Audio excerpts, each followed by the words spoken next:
Čau, naj tokrat začnemo z nagradami. Kratki igrani film Morje med nama slovenskega režiserja Luna Sevnika, ki je režijo študiral v Pragi na FAMU, je na 25. mednarodnem filmskem festivalu v Štokholmu prejel glavno nagrado v tekmovalnem programu novih talentov POF Shorts. Film je sicer nastal v sodelovanju Slovenije, Češke in Hrvaške, v njem pa igrajo Bruno Mihanović, Leon Lučev in Martin Pehlat. Gre za zgodbo z redko poseljenega otoka. Oče ribič na podvodni ribolov pelje svojega sina in nekega turista in ker se turist prej vrne na čoln kot oče, se začne neprimerno razkazovati otroku. No, film je svetovno premiero sicer doživel na letošnjem filmskem festivalu v Trstu, kjer je prejel nagrado mlade žirije za najboljši film. Od Ajpe pa je letos prejel tudi strokovno nagrado Žarka Lužnika za najboljši študijski film.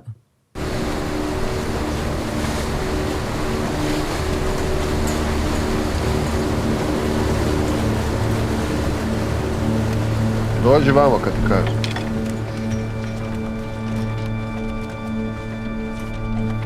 Nasmij se.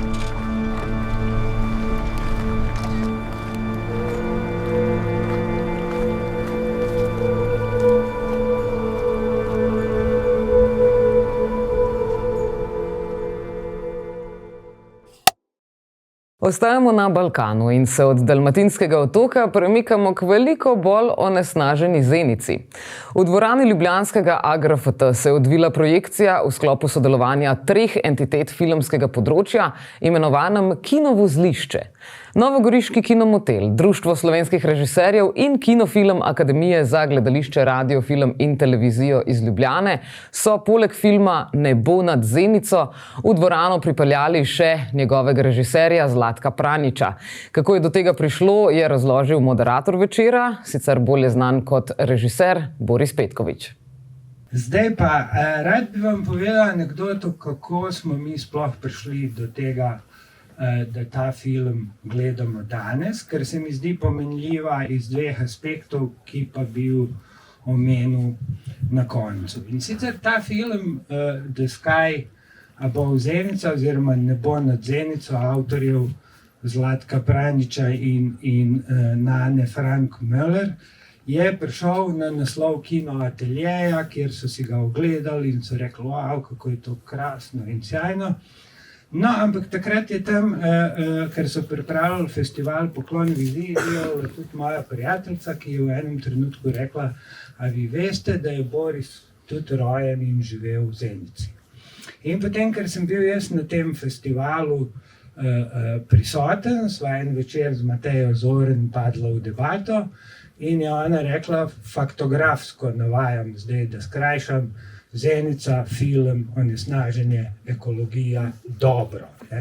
In sem jaz rekel, ok, in moja prva replika nje je bila, sem mi rekel, a ti veš, da smo se mi leta 83 iz Zenice preselili v Slovenijo, da eden od razlogov, seveda poleg maminega domotožja, je bil tudi ta, da sva z bratom nenehno bolehna, da smo po zimi, takrat, ko se je ta smog pomešal s to meglo, znali tudi kašljati črno in da so potem starša verjetno rekla, pa pejmo na deželo, kjer je zrak bolj čist. No in potem je šla debata naprej in je rekla Mateja, pa mi bi blazno radi ta film pokazali, se iščemo prostor, priliko in tako naprej.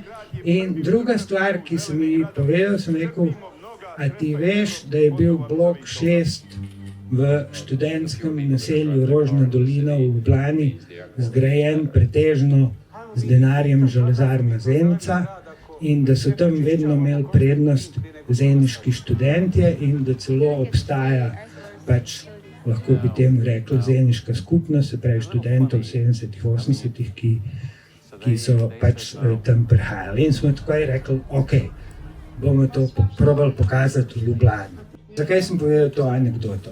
Prvo, kar se mi zdi pomembno tudi pri razumevanju tega filma, je, ker ponazarja ekonomsko in politično moč železarne že v času nekdanje Jugoslavije.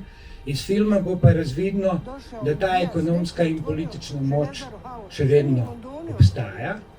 In druga stvar, zakaj se mi zdi to pomembno, to pa je to, kar je tudi prej že Mateja lepo povedala.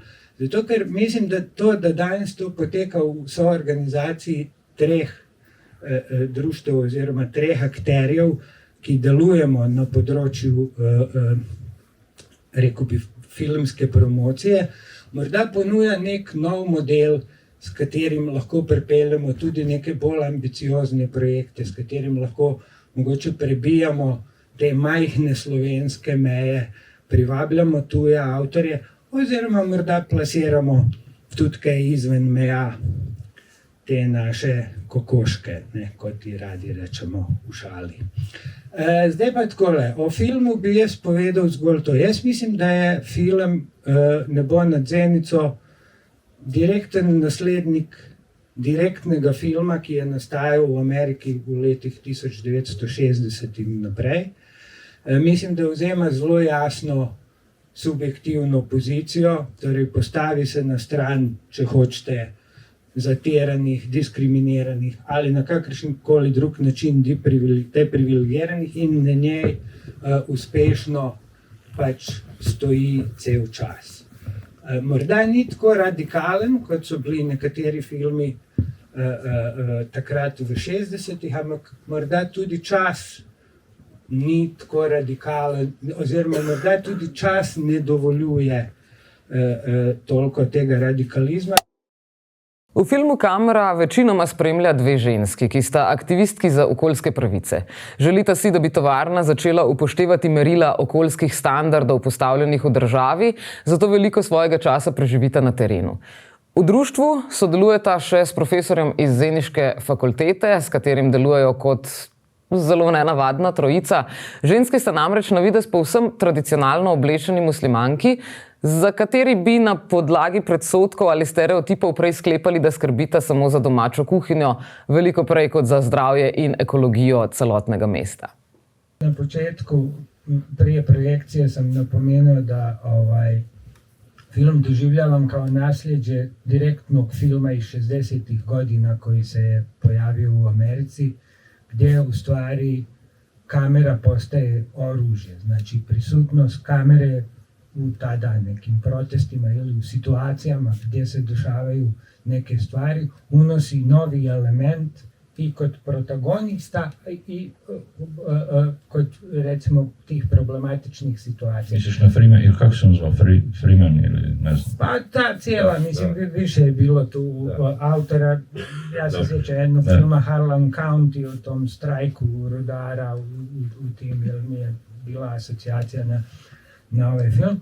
Kako je u ovom primjeru, da li misliš da je taj fakt da ste vi sa kamerom ulazili u taj neki korporativni svijet, u svijet politike, da li misliš da je to uticalo na sam protok događaja? A mi smo se trudili da budemo observacijski, da imamo tu poziciju i da aktivizam prepustimo aktivistima i da ne iznosimo nikakve tvrdnje, jer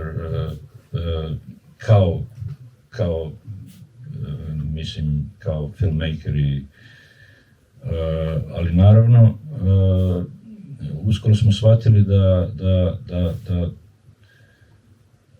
u toj interakciji mi smo postali dio te priče i na neki način počeli da mijenjamo tu stvarnost po sebi. Mislim, kao što vidite u ovom filmu, ta mjerenja nisu izvršena, mada je postojala obaveza prema onoj okolišnoj dozvoli. Okolišna dozvola se izdavala svakih 5 godina. Korporaciji, oni su imali uvijek dozvolu da izvrše mjerenja, da se dakle, postavi nekako to nulto stanje od kog će dalje da se ustanovi šta se stvarno dešava. Jer znate, zdrav razum vam kaže da postoji nekako zagađenje u gradu. Međutim, ako ne postoji evidencija, tad nema ni zaboravi zdrav razum, ništa se ne dešava, vrlo jednostavno. I ako nema mjerenja, nema ničega. I federalno ministarstvo nikad nije zahtijevalo ili tražilo od korporacije da izvrši ta mjerenja, ali eto, Samir je uvjeren da pod pritiskom kamere tad se prvi put i dešava da dolazi do prvog zahtjeva za mjerenjima i nekakve prve evidencije o tome šta se u gradu dešava. I mislim da desilo se nešto, da je film na neki način postao saučesnik u djelovanju Ekoforuma i Samira Lemeša i ovih divnih žena koje žive na periferiji, koje su direktno izložene tom nekakvom užasu koji se dešava. Kamera je torej res lahko orožje, čeprav, kot je videti v filmu, župan pred vsako kamero predvsem pazi, da bo dobro izpadel, ne glede na to, koliko mora zaradi tega komorkoli že obljubiti. Mislim, da je taj pristup Cinema Verite, observacijskog dokumentarca, mislim, da je to bila sjajna platforma za ovu priču, pa iz toga postavljam pitanje. Znači, u procesu montaže, da li vam je već bilo jasno, sad idemo u glavni lik, kako te različite priče, znači tih žena koje žive tamo, Samira Lemeša, taj dokumentarizam dnevnika, televizijskih, tih nekih stvari koje se pojavljuju na televiziji, znači medijska pozadina, svega. Kako ste tražili to u montaži, koliko materijala je bilo, isto da je možda za nas zanimljivo, i znači kako ste na kraju došli do te linije koja je u stvari danas u filmu? Pa, mislim, montaža je počela davno, ne ono kad je zvanično počela. Kad god se vratimo s materijalom, mi već gledamo i već montiramo nekakve scene koje su uvijek mnogo veće i obimnije, pa onda ih redukujemo i tražimo. Svaka scena je priča za sebe. I da, trebalo je, znate šta, vrlo je kompleksna ova priča, mnogo je podataka, informacija ovdje iznešena i sad možda bi bio najlakši način da smo pričali tim filmskim jezikom nekakvih talking headsa. To je najlakši pristup, međutim to bi vama kao publici jako brzo dosadilo i teško se pamti takve informacije, da mi smo bili i od početka smo htjeli da radimo priču koja je bazirana na karakterima i njihovom unutrašnjem životu. Dakle, da bi se publika mogla identifikovati sa protagonistima i da bi to bio film. I često smo imali taj nekakav otpor kod onih koji su bili potencijalni investori u film, koji su tvrdili da tako nešto ne može da se desi, da je nemoguće u živim scenama ispričati ovako kompleksnu priču. I to je dugo tako trajalo dok u film nije ušao HBO, koji je Hanka Kastelicova, koja je inače dugo živjela u Ljubljani, koja je u stvari dala nam krila, bila je vjetar u leđa i rekla samo naprijed s tom vašom idejom, naravno da je moguće. I tako je to počelo. Mi smo uvijek vjerovali i htjeli da ovim filmskim jezikom ispričamo priču. Međutim, često smo odbijani kad smo tražili investore, rekli bi nam, ali istovremeno nismo ni imali, ti prvi rough cutovi su bili prilično, ne znam kako kažu neki iz industrije, klaustrofobični, nekakvi sastanci i tako dalje. A Nana je neko ko dolazi iz danske škole i ona je uvijek se bavila psihologijom karaktera i uvijek je insistirala na tom unutrašnjem životu karaktera i to je taj njen dramski doprinos ovom filmu koji je na neki način otvorio ovaj film u velikoj mjeri. Znate, vidite ovu zajednicu, ovu komunu koja živi oko fabrike. To su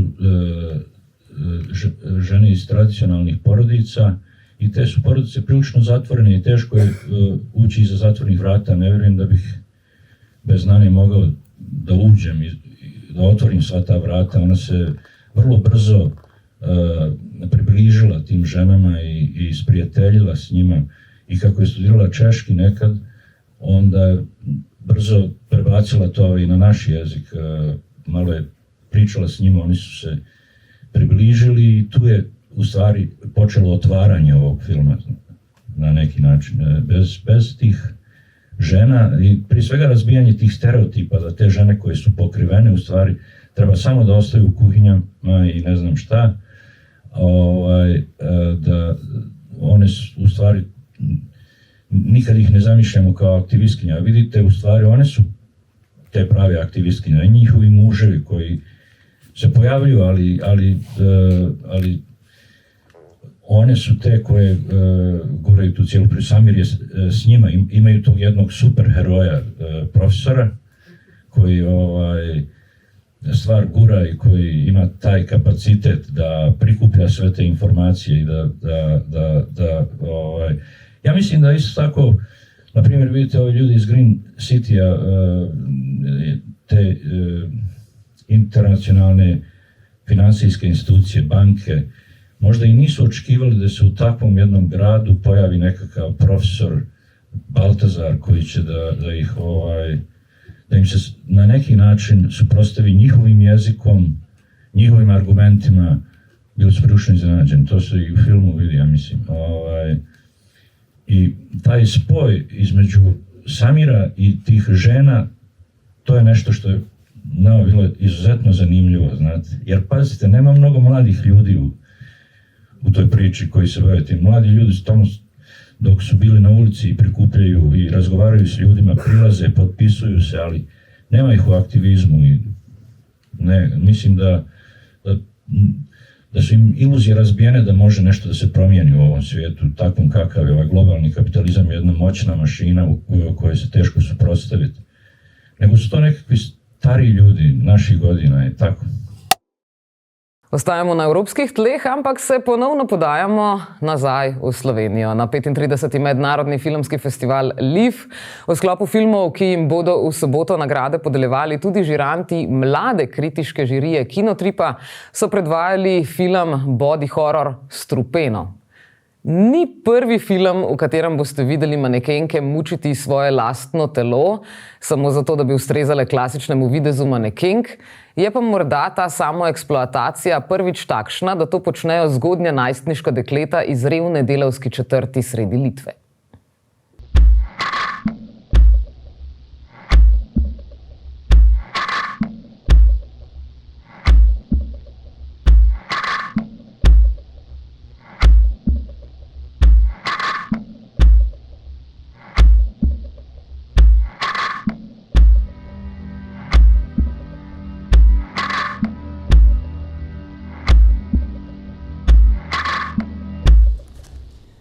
Hi, my name is Maria. I am 1.77 meters. My favorite color is pink and I love dogs. Don't be so shy. You're fabulous. Could you smile?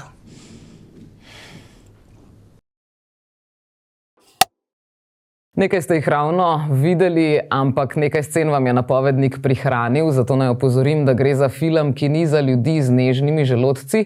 Slišali pa ste lahko zraven že minimalistično ritmično glasbo, ki pravzaprav preveva cel film.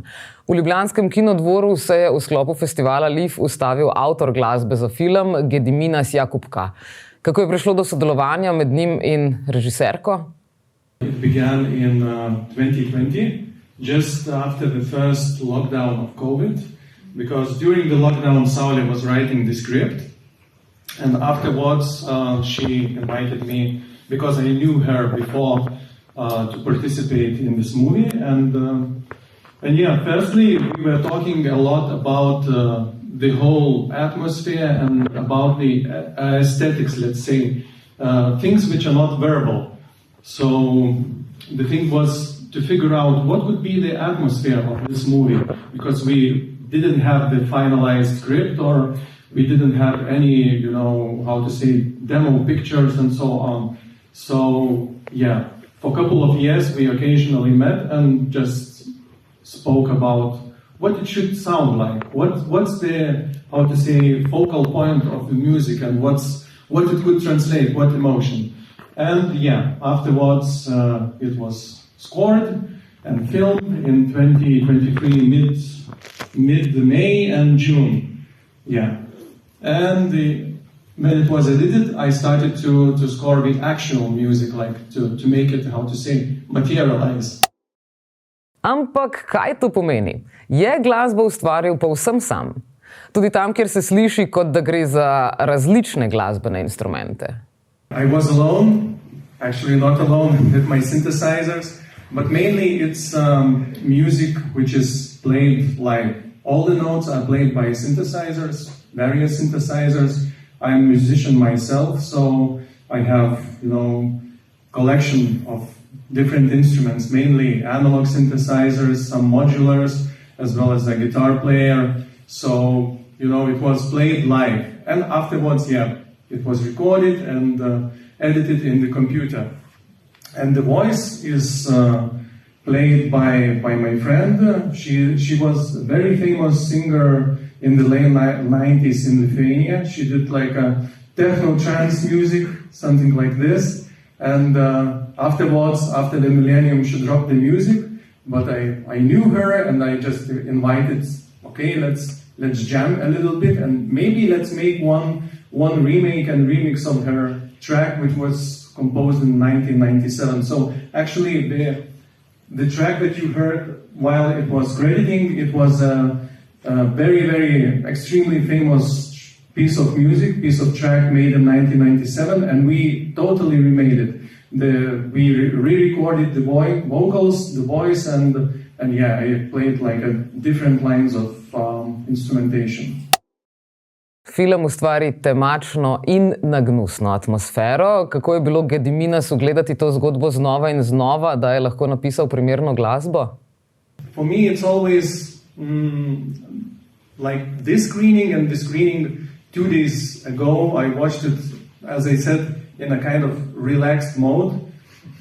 Yeah, but it always gets on me. I still, get shivers because some of the scenes are really emotional and they are really powerful. So yeah, but before that, while we were scoring and making the movie and meeting with the other guys from the team and as well as the director, so it was very technical job. Of course, we were speaking a lot about the aesthetics and so on. So it was kind of technical job, but as we were, finalizing the scenes, the particular scenes, it grew like also in that very emotional dimension, let's say. And yeah, it's for me, it's very powerful and very, how to say, very familiar movie. Because of everything, because it shows a lot about my own experience during my teenager years, because I grew up in this kind of, border between late 90s and the millennium. So the director, Saulė, she also grew in the same kind of era, and she did go to the modeling school, which was just shown. So yeah, from different perspectives, it's very familiar. Gediminas je sicer tudi DJ, ki ustvarja techno in trance glasbo, ampak ali je ta dva žanra v filmu uporabil zato, ker sta primerna za film, ali zato, ker jo pač najbolje pozna in je v njiju najbolj doma? I'm an electronic musician, let's say, and I have my own, how to say, alias, and I do create music and release it on different labels, and I do play, I call it trippy techno music, but yeah, it's danceable music as well. So it was the whole, let's say, musical aesthetic, the musical form that we chose. It's absolutely, how to say, suitable for me. It's absolutely my kind of sound. So it was very easy, to transform this kind of emotions that I told you about a little bit later, because that's only, how to say, the chosen form. Yeah. Na Lifu mi sicer ni uspelo ujeti filma Anora, ki je bil kar 2-krat razprodan, sicer z dodatno projekcijo, na katero tudi nisem uspela, ampak k sreči prihaja v distribucijo že v ponedeljek, prihodnji teden. Ljudje pravijo, da so nad filmom navdušeni, o čemer sicer priča že Zlata palma, ki jo je film dobil na festivalu v Cannesu. Yo, did you pick up milk? Do you see milk in the fridge? No. Then I didn't pick up the fucking milk. Wonderful. Thank you. Hi, I'm Annie. You don't have cash. Let's go to the ATM. We would go chill out in a private room. I got a kid who wants someone who speaks Russian. My Russian is terrible. I can't even roll my R's. No. Я просто хотел тебе предложить. Ты хочешь быть эксклюзивно со мной? 15. Cash up front. Deal. Deal.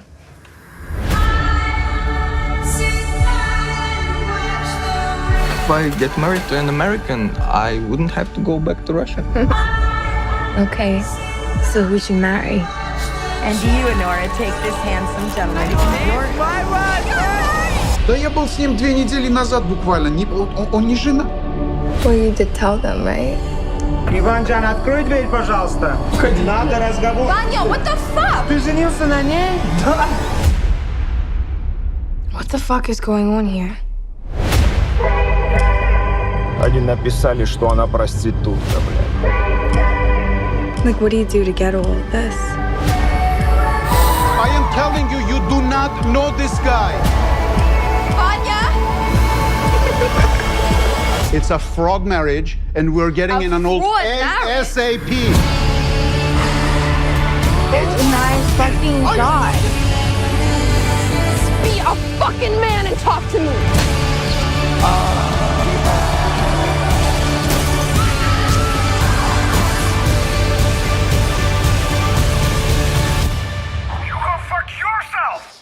Me go fuck myself, me fuck myself, you go fuck yourself and your fucking mother, motherfucker!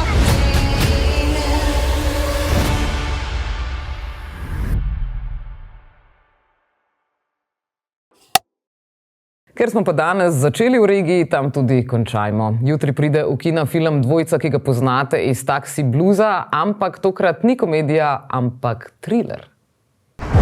Ovdje ti se u jednom danu promene 4-godišnja doba. Nema interneta, satelitski telefon, to je jedina veza. Meni je ovo posao iz snova. To ti je mapa, na njoj su ti označena mesta svih kamera. Zamisli sebe kao velikog brata ove šume.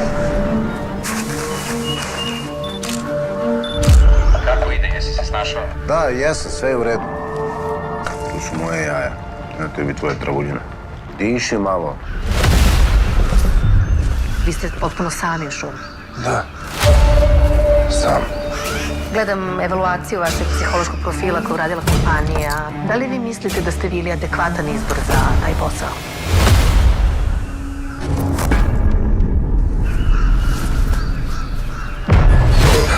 Da li često imate košmare? Nemam problem sa košmarem.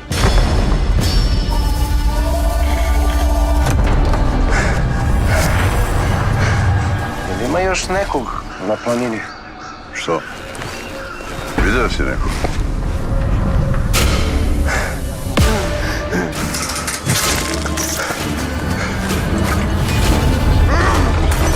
Ani, čekaj! Vadite me odavde, bre! Odmah pošaljite nekog po mene!